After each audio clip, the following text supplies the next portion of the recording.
Salut à tous et à toutes, j'espère que vous allez bien. Aujourd'hui je vous retrouve avec beaucoup de maquillage parce que je viens de faire une séance photo avec mes cheveux.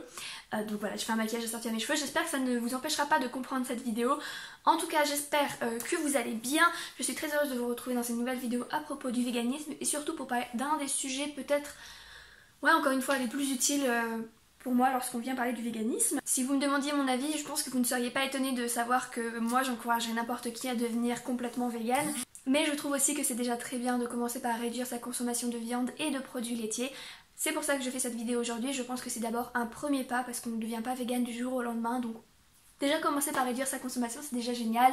Et si on n'arrive jamais complètement à abandonner ces produits-là, et ben voilà, c'est comme ça. Mais je pense que c'est à la portée de tout le monde. Je le redis, j'étais pas du tout ce genre de personne il y a 3 ans. J'étais pas du tout le genre de personne à penser que le véganisme était une possibilité pour moi. Je disais cette phrase que tout le monde dit, j'ai l'impression, c'est « Ah non, moi je pourrais jamais devenir végane. Ah, non. » Bref, et ben voilà où j'en suis aujourd'hui. Donc, c'est parti pour cette vidéo de quelques conseils. Aïe, ma cuisse. Je vais pas vous faire un cours de biologie, mais c'est vrai que quand on vient parler de viande et de produits laitiers, il est important de savoir que ce ne sont absolument pas des produits nécessaires pour le bon fonctionnement de l'organisme humain.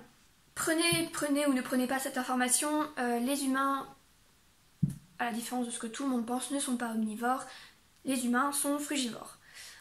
Notre système digestif, nos mâchoires, notre fonction biologique, nos cellules sont designées pour être frugivores et avoir un maximum d'énergie provenant des fruits et des légumes et aussi principalement des sources riches en glucose et fructose. Qu'est-ce qui n'est absolument pas riche en glucose et fructose? La viande et les produits laitiers. Pour faire simple, la viande et les produits laitiers, c'est en gros majoritairement des protéines et de la graisse. Surtout pour les produits laitiers, c'est majoritairement de la graisse. Nous n'avons absolument pas besoin d'autant de graisse pour fonctionner et les huiles végétales suffisent largement aux apports qu'un humain a besoin. Je dis pas ça du tout pour essayer de faire de la propagande végane, c'est juste pour vous expliquer que réellement, si vous arrêtez les produits laitiers, les produits et la viande, vous n'allez pas mourir. Et il y a aussi un truc à savoir, c'est que notre cerveau va être naturellement attiré vers ces produits-là lorsqu'il est en manque d'énergie. Me demandez pas pourquoi, mais en gros, si vous mangez pas assez, votre cerveau va vous dire « j'ai besoin d'un truc gras, j'ai besoin d'un truc riche en graisse ». Donc, vers quoi on va se tourner? Naturellement, la viande, le fromage. C'est pour ça que mon premier conseil va être, si vous voulez réduire votre consommation de viande et de produits laitiers, il va falloir commencer par manger plus de fruits et de légumes pour être naturellement plus... c'est quoi le mot? Quand on n'a plus faim. Pour être naturellement plus rassasié et ainsi ne pas vous jeter sur les produits laitiers et la viande. Maintenant, petite parenthèse par rapport à la viande et aux gens qui disent oui, il faut des protéines, nanana. Bon. Je vais passer sur le fait que je n'ai jamais connu une seule personne qui était déficiente en protéines, ça n'existe pas. Pour vous dire, la déficience la plus courante en France, je crois que c'est le potassium, le magnésium, le fer. Enfin, c'est des choses qu'on trouve, devinez quoi, dans les légumes. Vos cellules de votre corps marchent, entre autres, avec des protéines. Faut surtout pas oublier de manger des protéines. Maintenant, comme je le dis souvent, comme tout le monde le dit, il y a des protéines dans beaucoup de légumes, de fruits à coque, mais ça on en reviendra un peu plus tard.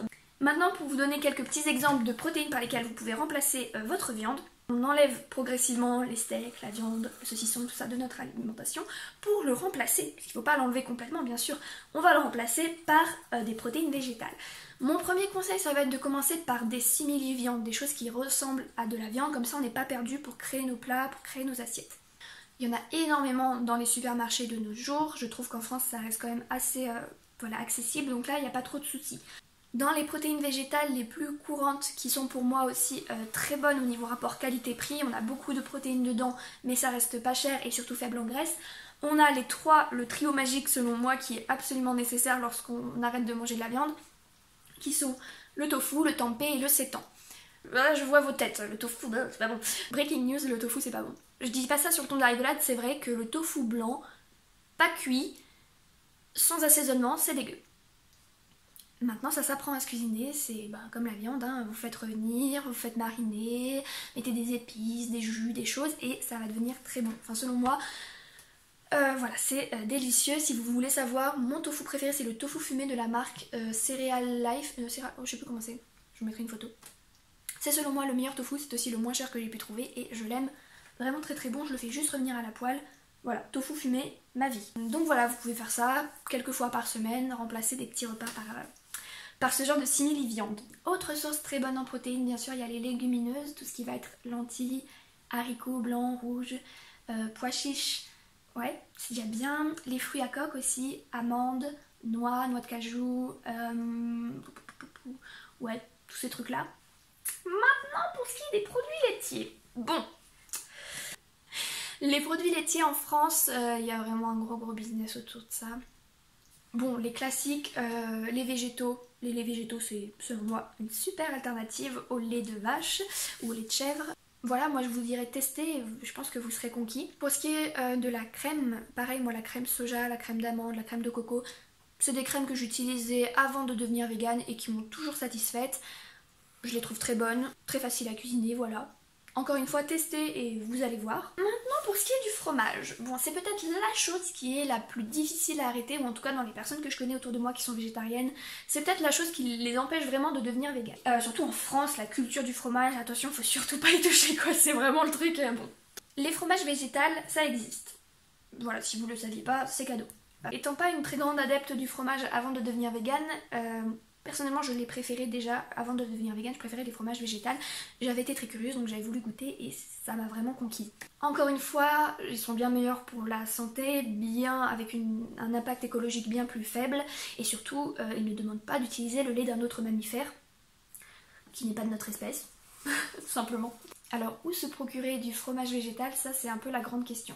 À part dans les épiceries spécialisées, les épiceries véganes, bio, c'est très compliqué. C'est un truc que je déplore par rapport à la France. Ce qui me rend triste parce qu'on est quand même un pays du fromage, donc on devrait un peu savoir, voilà, se diversifier, mais bon c'est comme ça. Donc moi le fromage j'ai tendance à le faire moi-même, on peut le faire avec du soja lacto fermenté. En gros c'est du lait de soja avec lequel on a mis des ferments lactiques pour le fermenter comme du fromage. Ou alors avec des noix de cajou qu'on broie, qu'on rajoute un peu d'eau, du sel, des épices, des trucs, et ça fait aussi du fromage végétal à tartiner qui peut être très bon. Encore une fois, je vous invite vraiment à aller chercher des recettes sur internet parce qu'il y en a, waouh, plein. Voilà, j'ai fait à peu près le tour de tout ce que je voulais raconter. Si vous avez cliqué sur cette vidéo, c'est peut-être que vous êtes déjà intéressé par réduire votre consommation de viande et de produits laitiers, et rien que ça c'est vraiment génial. Voilà, faites petit pas par petit pas et normalement ça devrait aller.